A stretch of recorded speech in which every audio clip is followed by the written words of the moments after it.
Muy buenas tardes tengan todos. Hoy vamos a empezar con el tema de fármacos antiarrítmicos. Pero para poder entender de manera un poco más comprensiva, o se diría más fácil, vamos a empezar con dos casos clínicos. Un paciente que acude de 20 años y un paciente que acude de 56 años. Puede ser al servicio de emergencias o a consultorio o a sus consultorios privados, no importa. Pero como vamos a ver este primer caso, es el paciente de 29 años de edad, digamos de sexo femenino, acude al servicio de emergencias y urgencias. Los datos clínicos que nos da, la paciente está ansiosa, presenta palpitaciones por más de 3 horas. Hace 2 semanas presentó y nos indica el mismo cuadro por 2 minutos y se dio el cuadro clínico, así de manera repentina. Se refiere a la tía, pero que la paciente toma pastillas para adelgazar hace 1 o 2 semanas y benzodiazepinas para dormir hace 5 días por el estrés de sus estudios. Y nos dice que es estudiante de medicina que cursa el tercer año. Al momento de ingreso, los signos vitales son la frecuencia cardíaca de 185 latidos por minuto, su frecuencia respiratoria 26 respiraciones por minuto y la presión arterial 140-75 milímetros de mercurio y una saturación de 93% sin oxígeno y el Glasgow 15/15. Y les doy aquí una imagen de esta paciente, su electrocardiograma. Ya, ustedes al final vamos a analizar con ustedes qué tipo de electrocardiograma es. Y sabemos que esto es un electrocardiograma normal, la onda PQRST. Y luego tenemos otro paciente también que acude al servicio de 56 años de edad, digamos que es de sexo masculino, tiene palpitaciones por más de 1 hora, se refiere que hace un año sufrió un infarto agudo del miocardio y por cuál está el tratamiento, hasta el momento está mejor. Y solo los datos clínicos que nos dicen que solo presenta un malestar general. Al momento de ingreso tomamos los signos vitales, el personal de enfermería, y nos dice que la presión arterial está de 150 a 100 milímetros de mercurio, la frecuencia cardíaca 150 latidos por minuto, la frecuencia respiratoria 26 respiraciones por minuto, saturación de oxígeno 96%, excelente, y el Glasgow 15/15. Y este es su electrocardiograma. No les he dado un electrocardiograma que tengo impreso porque no se nota mucho. Entonces estoy haciendo estos tipos de gráficos para que tengan un poquito mucho mejor y puedan diferenciar ustedes las ondas. Entonces, vamos recordando un poquito de la fisiopatología. Este es el corazón.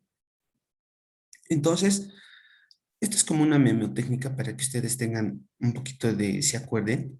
Este es un electrocardiograma y es una taquicardia supraventricular. A veces la frecuencia cardíaca está mayor a 180 latidos por minuto. Entonces nos puede dar como un parámetro para saber si esto puede ser una taquicardia supraventricular.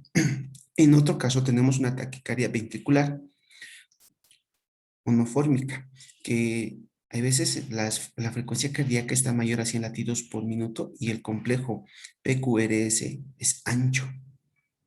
Entonces, solamente son unos datos para que ustedes se den cuenta cuando vean el monitor y puedan darse cuenta qué tipo de taquicardias o arritmia.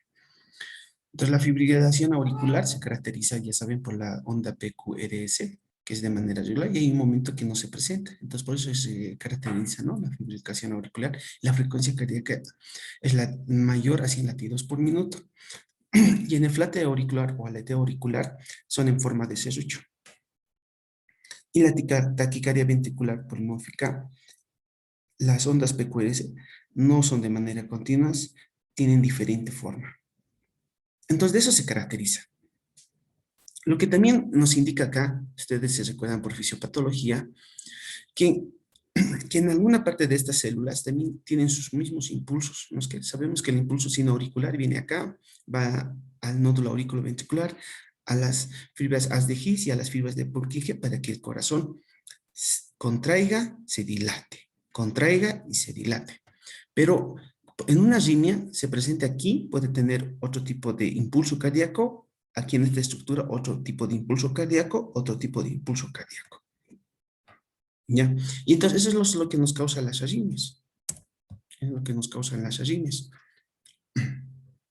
Entonces, para que mejor se entienda, voy a prender mi camarita Y les voy a explicar en esta parte.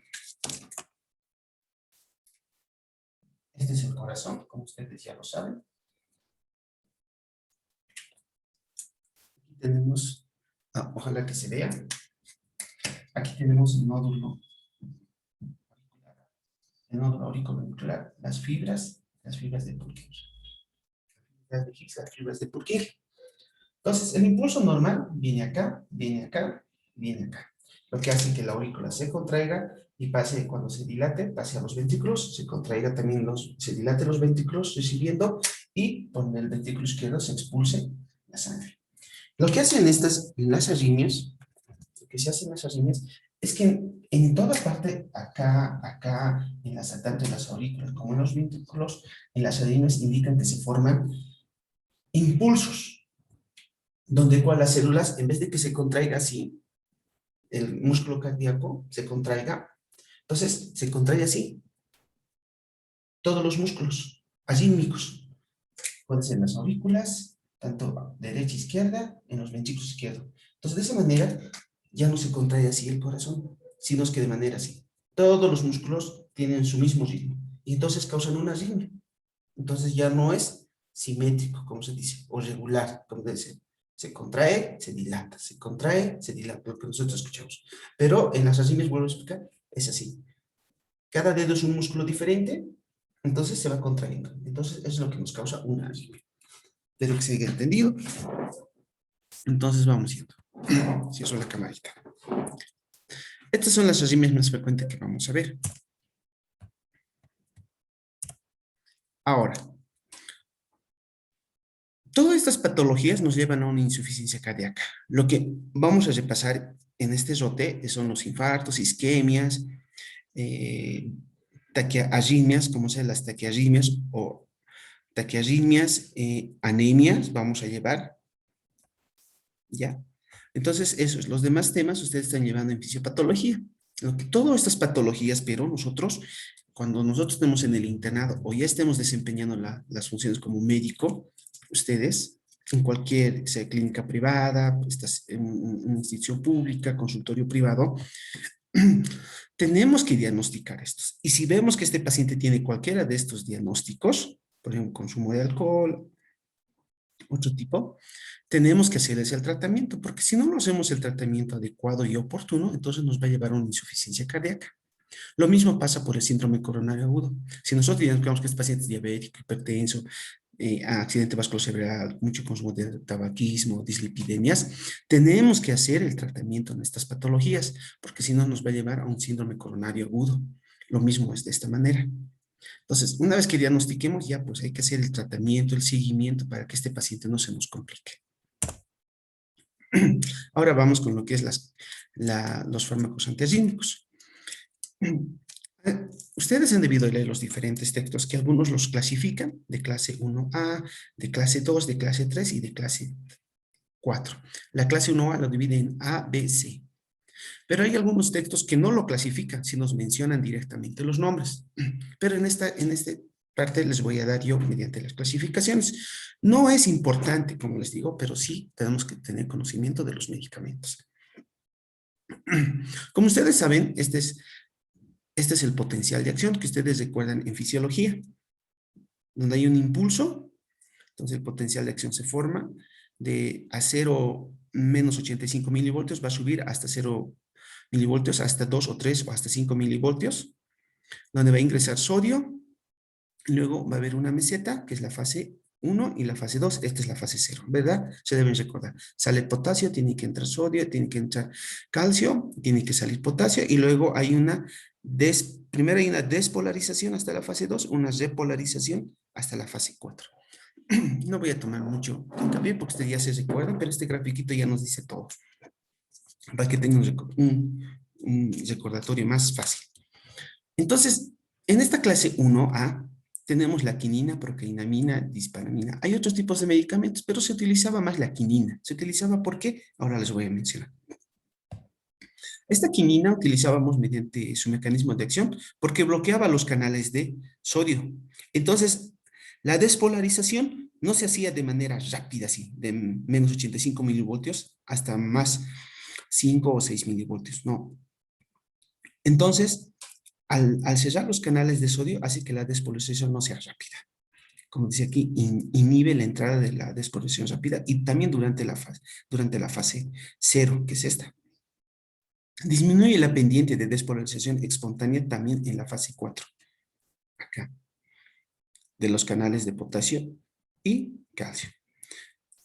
Ya, entonces, uso terapéutico, esta quinina, la que se utiliza más, es para las arritmias auriculares, las arritmias auricoventriculares y las taquiarritmias ventriculares o arritmias ventriculares. La farmacocinética se administra vía oral, endovenoso, se metaboliza en el hígado gracias al citocromo P450, 3A4 y se elimina por el riñón. Sus efectos, visión borrosa, acúfenos y cefalea. Como ustedes verán, al administrar esta quinina, ya les dije, inhibe que el potasio ingrese, digo el sodio, ingrese, para que no haya una despolarización. Entonces, esta es la imagen normal. La imagen con rojita es la que nos hace una despolarización. Entonces, acá, viendo la imagen roja, administramos quinina y la despolarización ya no es rápida, así, sino va subiendo de manera poquito a poquito y no sube hasta su límite normal, sino hasta tal vez menos, hasta menos 0 voltios, ¿no? Hasta acá, hasta la línea límite, y hace que la despolarización sea un poquito más larga, como ven la imagen, sea más larga hasta la fase 3 y llega hasta la fase 4. Entonces, eso es efecto. Cuando había una arritmia, entonces hace que no sea tan rápida, ¿no? Cuando hay una arritmia, así. Entonces, en este caso, no. Vamos por el otro grupo que es la clase 1B, la lidocaína, es la que conocemos todos. ¿Cuál es su mecanismo de acción de este medicamento que se administra endovenoso? Bloquea los canales también de sodio. Así corta la repolarización de la fase, miren, de la fase 0 y de la repolarización. En la despolarización hace que no sea tan rápida, igual, no sube esta meseta, como aquí ven. Si no, es directo aquí, como ven en la imagen. Y su repolarización hace que sea más corta. Ya no tiene esta curva la normal, como debería ser acá, así. Si nos administramos lidocaína, sube hasta aquí, hasta 0 milivoltios, y luego va bajando rápidamente. Entonces, ¿en qué casos utilizamos? En una taquicardia ventricular y el infarto agudo de miocardio. Pero estos medicamentos, como ya les dije, tanto la quinina y la lidocaína, la miodorona es la que ya se usa en vez de estos. Ya no utilizamos mucho en casos excepcionales. Su farmacocinética se administra endovenoso la lidocaína, se metaboliza en el hígado P450 1A2 y se excreta vía biliar y no vía renal. Sus efectos son el nistagmo, somnolencia, parestesia, agitación, confusión y convulsiones. La dosis 100 miligramos, que pues se puede diluir en una solución, podemos hacer pasar entre 20 a 30 minutos, y luego 50 miligramos, si sigue la arritmia, una taquicardia ventricular, podemos emitir 50 miligramos endovenoso, que debe entrar, lo diluimos en una solución de 20 ml, podemos emitir en 8 minutos, lento, podemos hacer en 3 dosis posteriormente, ¿no? Entonces, es lo que nos indica. Otro fármaco de la clase 1C, flecainamina, propafenoma. No utilizamos mucho, pero tenemos que tener conocimiento. Su mecanismo de acción bloquea los canales de potasio. Entonces, si bloquea los canales de potasio, es acá, justo en la fase 1, entre la fase 2 y la fase 3 va a actuar, ¿verdad? Como este grafiquito nos indica. Es muy fácil este mnemotécnico, como les decía, para que no nos compliquemos y sepamos administrar mucho mejor. Entonces, produce un enlentecimiento marcado de la conducción en todos los tejidos cardíacos. Entonces, hace que el impulso o el potencial de acción no sea tan rápido, sino que sea de manera lenta. Y es acá en el gráfico, lo que vemos la figura número rojo. Entonces va desde menos 85 milivoltios, va a subir, pero va a ser lento. ¿Se dan cuenta? No va a subir así rápido, sino lento. Y como va a bloquear los canales de potasio, entonces va a hacer que la meseta no sea, la repolarización no sea rápida, sino también que tenga una curva así. ¿Ves? Entre la fase 2 y la fase 3. Su farmacocinética se administra por vía oral, el metabolismo se da en el hígado, en el citocromo P450, 2D6 y se elimina por vía renal y por las heces. Sus efectos son visión borrosa, mareos y náuseas. Vamos por el otro, los medicamentos de la clase 2, la anterior era la clase 1. Los beta-adrenérgicos o beta-bloqueadores tenemos el propanolol y el atenolol. Los que más utilizamos el atenolol. ¿Qué va a hacer? Disminuye la sobrecarga de calcio intracelular y bloquea los canales de sodio. Ah, ya. Teniendo esta imagen, entonces nos dice que no va a ser que en la fase 2 ingrese calcio del espacio extracelular al espacio intracelular y bloquea los canales de sodio. Entonces la despolarización va a ser también lenta, así, y al ingresar no va a permitir que ingrese calcio, entonces la repolarización también va a ser larga. Entonces va a tener este curvo así y así. Entonces, y va a tener una prolongación de conducción auriculoventricular, ¿ves? Va a prolongar la conducción. Disminuye la frecuencia cardíaca y la contractibilidad cardíaca. Usos terapéuticos. Taquicardia ventricular, aleteo o flatera auricular, taquicardia de entrada auriculoventricular, las arritmias ventriculares para el infarto agudo de miocardio. Sus efectos adversos. Claro, si vamos a administrar en exceso, se podría decir, vamos a producir bradicardia. Y también broncoespasmos. Entonces, hay que preguntar si estos pacientes no son alérgicos o asmáticos, ¿no? Porque podemos acelerar el cuadro de un broncoespasmo. También hipotensión, fatiga, impotencia sexual. También en pacientes diabéticos tenemos que tener mucho cuidado porque nos puede hacer hipoglicemia y también para infarto agudo del miocardio. Entonces, siempre, bueno, siempre hacer una buena anamnesis rápida, ¿no? En ese caso, porque estos pacientes se atienden siempre de emergencia. Otro fármaco de la clase 3, la miodorama. Su mecanismo de acción, bloquean los canales de sodio, entonces la despolarización no va a ser rápida. Disminuye la salida de potasio, entonces en la fase 1 y en la fase 2 y en la fase 3, potasio va a salir de manera lenta para la repolarización. Entonces, va a ser así, ¿no? La figura, como ven acá, va a subir al bloquear, pero la meseta va a ser más curva y mayor tiempo. Como disminuye la concentración también de calcio, disminuye la salida de potasio, prolonga la duración del potencial de acción sin alterar la fase cero. ¿Ve? Entonces va a subir directo, pero dice que va a bloquear, ¿no? Pero va a subir, no tanto en su totalidad, pero va a bloquear que no ingrese calcio en la fase 2, también en la fase 1, en la fase 2 y en la fase 3 va a hacer que el potasio no salga del espacio intracelular al espacio extracelular.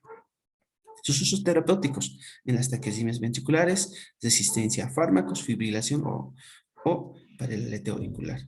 También se puede tener casos su farmacocinética. Vía oral viene en comprimido de 200 a 600 miligramos, en ampolla de 50 miligramos, tiene una vida prolongada en el organismo, se distribuye bien en todos los tejidos, sus efectos adversos son fibrosis pulmonar, neuropatía, hepatotoxicidad, depósitos corneales o neuritis óptica, decoloración de la piel grisácea, hipertiroidismo. Su dosis de administración, disculpen aquí, es 150 miligramos endovenoso. Ya les voy a explicar una vez que terminemos con el caso clínico. La clase 4 es el verapamilo. Es un medicamento, se podría decir, anteriormente decían que es de bajo costo. Entonces también utilizamos esto. ¿Cómo es su mecanismo de acción? Bloquean los canales de calcio en los músculos lisos, más que todo predominante en los músculos lisos vasculares y en el corazón. Menor despolarización en la fase 4. Como se dan cuenta, entonces su despolarización es muy lenta, tiene la meseta, y en la fase 3 se alarga un poco. Lentifica la conducción del nódulo sino auricular y auriculoventricular. Los usos terapéuticos en las arritmias auriculares, taquicardias supraventriculares de entrada, aleteo y en la fibrilación auricular. Los efectos adversos, bradicardia, hipotensión y edema periférico.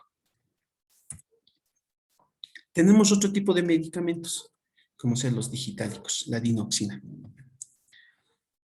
Su mecanismo de acción inhibe la bomba de sodio-potasio ATPasa, disminuye la conducción en el nódulo auriculoventricular, aumento de calcio intracelular, entonces, y sus usos terapéuticos, controla la velocidad de la respuesta, es para la taquicardia ventricular y el aleteo o flater auricular. Sus efectos adversos, obvio, nos va a dar hipotensión por una vasodilatación, bradicardia, náuseas. Y su dosis es de 0,5 miligramo para 24 horas. Entonces hay que diluir por kilogramo peso en una solución fisiológica. O en este caso sería dextrosa, no fisiológica, dextrosa, y hacemos pasar 24 horas a goteo lento. Otro fármaco tenemos la adenosina. Es la que mayormente utilizamos, tanto la amiodarona como la adenosina. Sus dosis elevadas disminuye la velocidad de la conducción, prolonga el periodo refractario, disminuye que el calcio ingrese a nivel de intracelular, interactúa con los vasoreceptores, su uso terapéutico para las taquicardias supraventriculares agudas, efectos adversos, también podemos utilizar para la, como ya les dije, para una fibrilación auricular,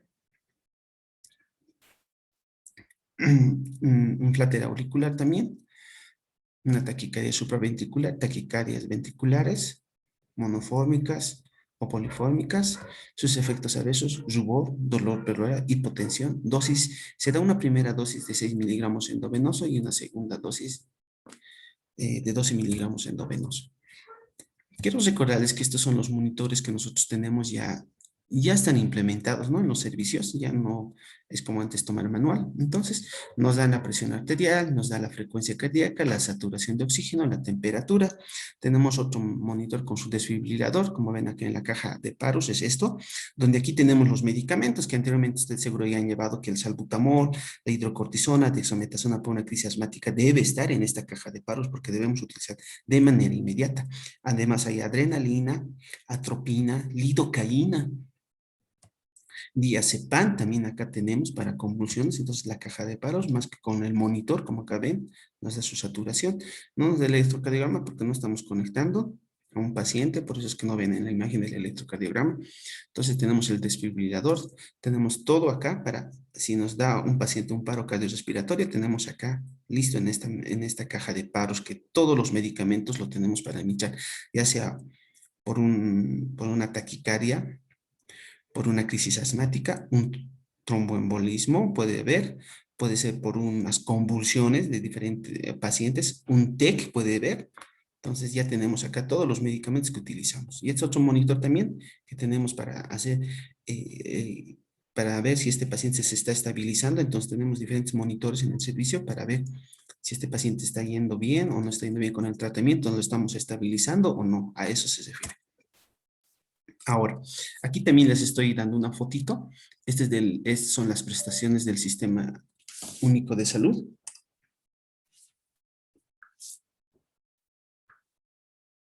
Del Sistema Único de Salud, donde aquí, si se dan cuenta, tenemos para las arritmias cardíacas tratamiento hospitalario. Es lo que el paciente ingresa al servicio de emergencias y si lo vamos a tener internado o bajo observación por unas 24 o 48 horas.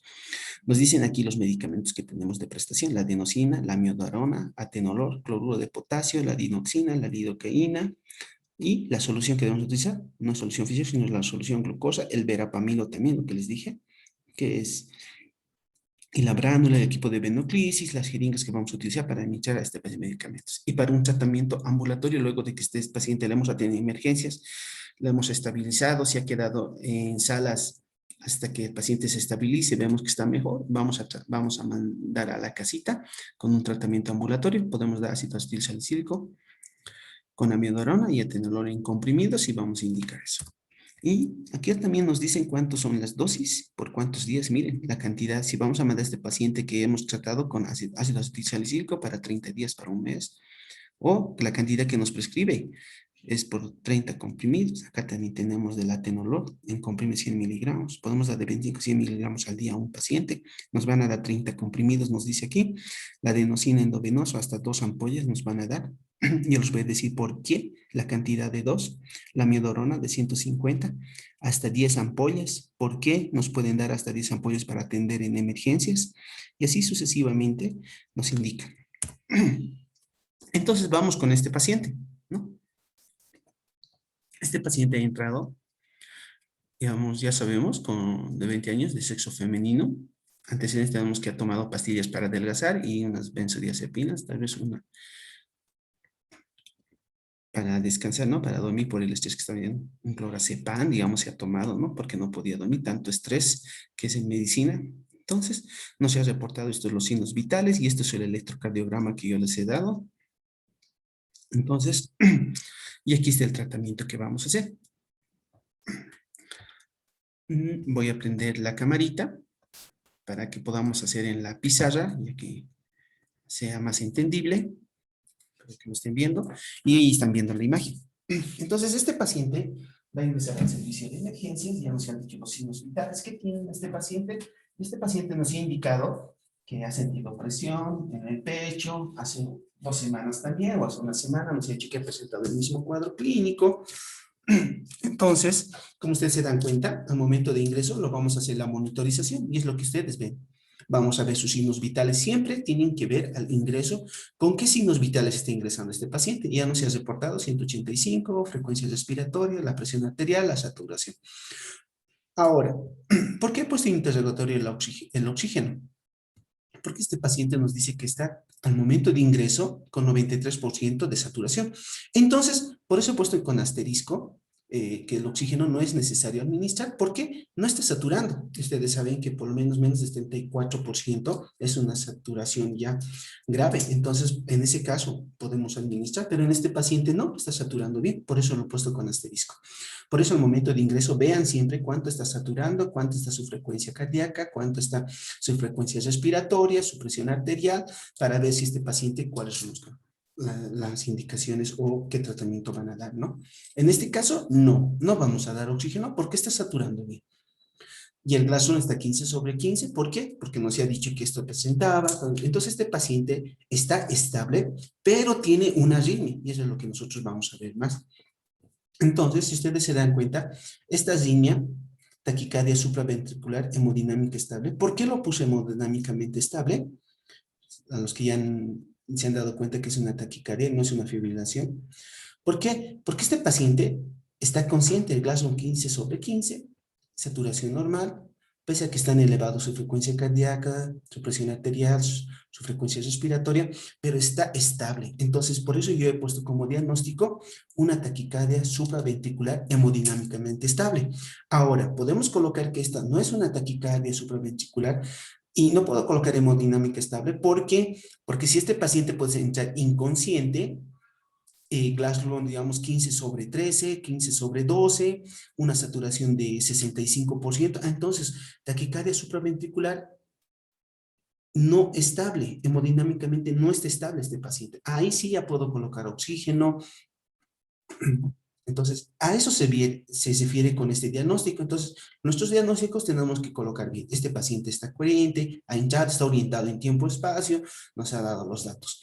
Ahora vamos a ir con el tratamiento, porque nosotros ya viendo este electrocardiograma, hemos visto que es una taquicardia supraventricular. Y ustedes ya saben por fisiopatología por qué, ¿verdad? Estas ondas. Entonces, ya se han dado cuenta, para no ser muy largo el tema.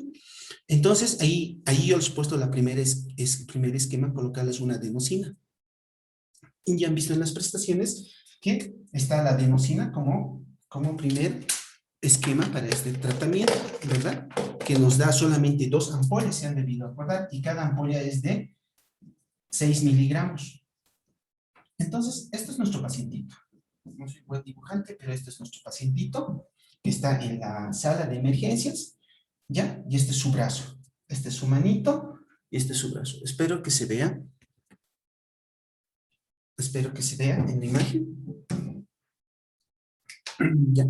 Entonces, nosotros necesitamos un suero que le coloquen de manera urgente. El suero va a entrar una dextrosa de 5%. Eso es lo que nos he dicho, ¿verdad? ¿Han visto ustedes en la prestación? Esta es la solución, dextrosa al 5%. Entonces, dice, primera dosis administrar. Preparamos una jeringa, personal de enfermería, decimos que no los prepare una jeringa, y vamos a administrar la primera dosis. Esta es la jeringa, de 6 miligramos, y hacemos que se administre en polvo.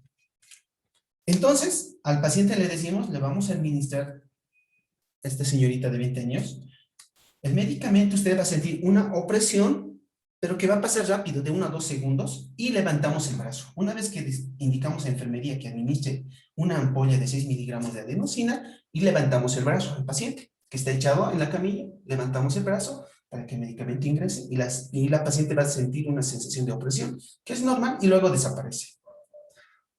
Ahora, si de ahí, viendo el electrocardiograma que ustedes están viendo, no vuelve a su estado normal el complejo QRS que nosotros conocemos, entonces administramos otra segunda dosis. Entonces, le hacemos preparar en otra jeringa 2 ampollas y se hace 12 miligramos que vamos a administrar otra vez. Al paciente le indicamos que va a sentir otra vez esa opresión hasta que el complejo PQRS sea normal. Entonces van a ver que con eso va a ir bien. Si con esto no va bien, entonces recién vamos por el segundo esquema, que es la miodorona, que cada ampolla viene de 50 miligramos, entonces indicamos al personal de enfermería que 3 ampollas lo unan en una jeringa, lo diluyan en una solución de 20 ml, entonces se administra en bol. Entonces vamos a decir que se debe administrar 150 miligramos, 3 ampollas, lo pueden diluir en una solución fisiológica y se administra en bolo. Lo mismo pasa con esto, ¿no? De 6 miligramos, me olvidé decirles de la adenosina, que una ampollita de 6 ml lo pueden diluir en una solución, en una jeringa de 20 ml con una solución ahí y administrar en bolo. Entonces, y van a ver que las arritmias van a disminuir y el complejo PQRST va a estar normal. Entonces, vamos al siguiente caso.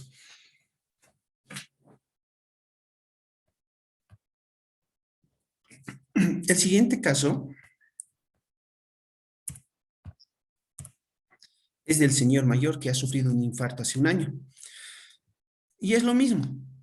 Ingresa al servicio de emergencias. Nosotros no le vamos a dar oxígeno porque está saturando 96%, entonces no requiere. Nos se ha explicado todo el paciente, entonces no hay ningún problema. No hay ningún problema, no vamos a dar oxígeno, está hemodinámicamente, está estable. Entonces, pero según este esquema yo les he dado que la miodorona debía administrar 150 miligramos endovenoso stat.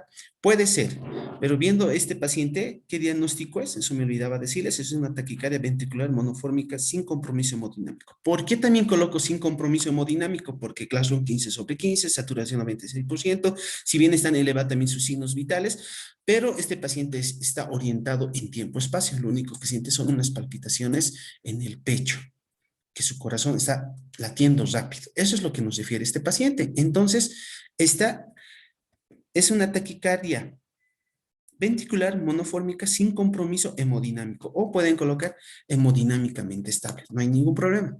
Entonces, no se quiere que le demos oxígeno a este paciente porque está saturando bien, ¿ya? Pero sí vamos a dar una solución dextrosa, como ven aquí en la imagen, vamos a dar una solución dextrosa. Este es su manito del paciente. Siempre tienen que colocar la enfermera en una vena central, mejor en el codito ahí, en la M venosa, porque es un poquito más amplia para que entren los medicamentos, para cualquier cosa, si por este paciente nos da un paro cardiorrespiratorio. Entonces, para iniciar otro tipo de medicamentos. Según el esquema corrector, en este paciente también, lo adecuado es administrar otra vez la adenosina, pero yo les he puesto ahí amiodorona, 150 miligramos endovenoso stat. Y si ustedes han dicho, podemos administrar eso, está bien, no hay ningún problema. Pero lo correcto es iniciar también con la adenosina. La adenosina hacemos preparar otra vez como en el anterior esquema, 6 miligramos, una ampollita, en una solución de 20 ml y hacemos que el personal de enfermería lo administre en la vena. Esa es la primera dosis. La segunda dosis, unimos 2 ampollas que se hace 12 miligramos, lo diluimos en una solución de 20 ml y que la administre. Si esto no pasa, entonces vamos también por la miodorona. Hacemos preparar en otra jeringa de 150 miligramos, 3 ampollas, lo diluimos en una solución y que lo administre endovenoso. Entonces, no hay ningún problema en este caso. Pueden administrar por la miodorona o pueden iniciar también con la adenosina. No hay ningún problema. Lo que quería yo llegar a este punto es que estos son los dos medicamentos que utilizamos en emergencias. Si bien hemos hablado de la lidocaína, también hemos hablado de la quinina, incluso nos falta el sulfato de magnesio, que se administra de 1 a 3 miligramos, que se diluye al paciente y se administra, pero que no lo utilizamos, ¿me entienden? No lo utilizamos. Si bien estas clases de farmacología es que ustedes tengan conocimiento del manejo primario, se podría decir, entonces siempre es la adenosina que se utiliza en 2 dosis. Una ampolla de 6 miligramos, diluir en una solución y administrar en bolo. Elevar el brazo al paciente y el paciente va a sentir, explicarle que va a sentir un dolor en el pecho, pero la arritmia ya va a disminuir. Y si no, administrar otra vez 2 ampollas que sean 12 miligramos, diluir en una solución, administrar en bolo. Y luego elevar el brazo otra vez del paciente, en el caso de la adenosina, y van a ver que la arritmia, ya sea una, en este caso, una taquicardia supraventricular o una fibrilación auricular, van a ver que la onda PQ en el monitor va a estar una onda PQRS normal. Ahora, si ustedes se dan cuenta acá en la prestación, también tenemos la miodorona en inyectables que viene cada ampolla de 50 miligramos. Unimos 3 ampollas y administramos una primera dosis. Luego, después vemos cómo está yendo el paciente, podemos volver a administrar otra dosis, ¿se dan cuenta? Entonces, pues les decía que en las prestaciones aquí nos dicen por qué nos van a prestar 10 ampollas, nos va a dar, podemos descargar 10 ampollas para este paciente. Entonces, hasta que la arritmia ya no haya y sea un complejo QRS normal que nosotros conocemos. Ahora, una vez que a este paciente le hemos sacado de esta arritmia y hemos tratado, hemos estabilizado su arritmia, ya no tiene una taquiarritmia, entonces a este paciente podemos tenerle en observación en emergencias 24 horas o pasar a la sala de medicina interna donde el cardiólogo o el médico internista lo va a atender y hasta que siga estabilizado por unos 3 a 4 días tal vez. Y luego tenemos el manejo ambulatorio a este paciente que vamos a dar, ¿no? Podemos dar el ácido salicílico, la miodorona también podemos dar. Entonces, o el atenolol. De acuerdo a eso, y ver también si este paciente de 56 años tiene otro problema, tal vez ha sido hipertenso, tal vez dar con un cardioprotector o que estaba continuando con un losartán, entonces es de acuerdo a cada caso clínico. Pero lo que aquí yo quiero que entiendan es que la adenosina en 2 dosis se administra, en la primera de una ampolla de 6 miligramos que se diluye y en la segunda 2 ampollas de adenosina para que la arritmia ceda.